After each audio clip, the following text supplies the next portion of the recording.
நாளை மகாவீர் ஜெயந்தி கொண்டாடப்படுவதால் ஓமலூர் ஆட்டு சந்தையில் ஆடுகள் வரத்து குறைவாகவே காணப்பட்டது.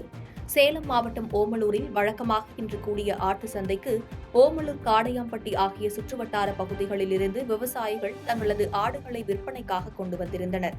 ஆனால் இன்று நடைபெற்ற சந்தைக்கு ஆடுகள் வரத்து 70% குறைவாக இருந்தது.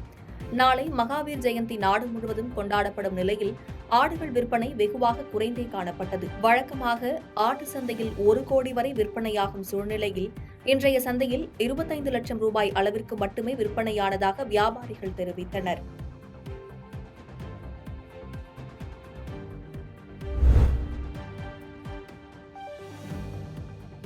இந்திய தேர்தல் ஆணையம் அறிவிப்பின் பேரில் தமிழ்நாட்டில் ஒரே கட்டமாக தேர்தல் நடைபெற்றது.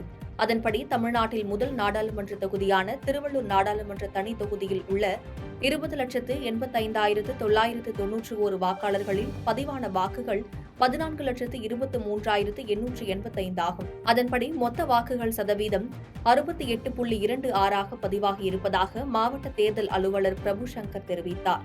இதனையடுத்து வாக்குப்பதிவு எந்திரங்கள் அரசியல் கட்சி பிரமுகர்கள் முன்னிலையில் சீல் வைக்கப்பட்டு பத்திரமாக பலத்த போலீஸ் பாதுகாப்புடன் பெருமாள்பட்டியில் உள்ள தனியார் பள்ளிக்கு அனுப்பி வைக்கப்பட்டது.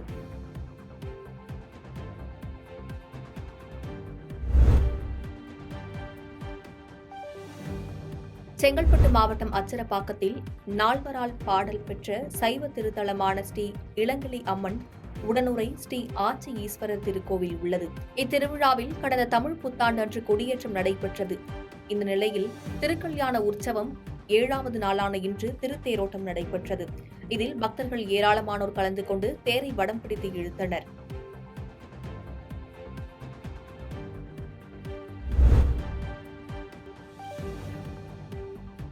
சேலம் நாடாளுமன்ற தொகுதியில் நேற்று வாக்குப்பதிவு நடைபெற்று முடிந்தது.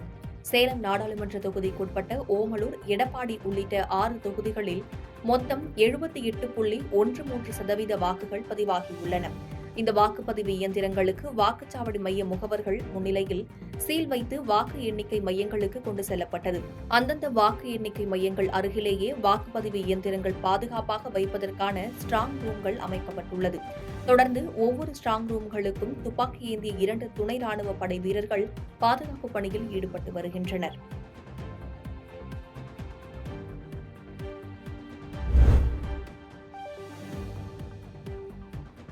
புதுக்கோட்டை நகராட்சிக்கு உட்பட்ட அண்ணா நகர், புதுத்தெரு, மியூசியம் உள்ளிட்ட பகுதிகளில் கடந்த 20 நாட்களாக நகராட்சி நிர்வாகம் குடிநீர் வழங்காததை கண்டித்து புதுக்கோட்டை திருச்சி செல்லும் சாலையில் 200க்கும் மேற்பட்ட பொதுமக்கள் காலி குடங்களுடன் சாலை மறியல் போராட்டத்தில் ஈடுபட்டனர். இதையடுத்து நகராட்சி பொறியாளர், நகர்மன்ற தலைவர் மற்றும் துணைத் தலைவர் ஆகியோர் நேரில் சென்று போராட்டம் நடத்திய பொதுமக்களிடம் குடிநீர் வழங்கப்படும் என்று உறுதியளித்ததைத் தொடர்ந்து அவர்கள் அங்கிருந்து கலைந்து சென்றனர். இதனால் அப்பகுதியில் சுமார் 2 மணி நேரத்திற்கும் மேலாக போக்குவரத்து பாதிக்கப்பட்டது.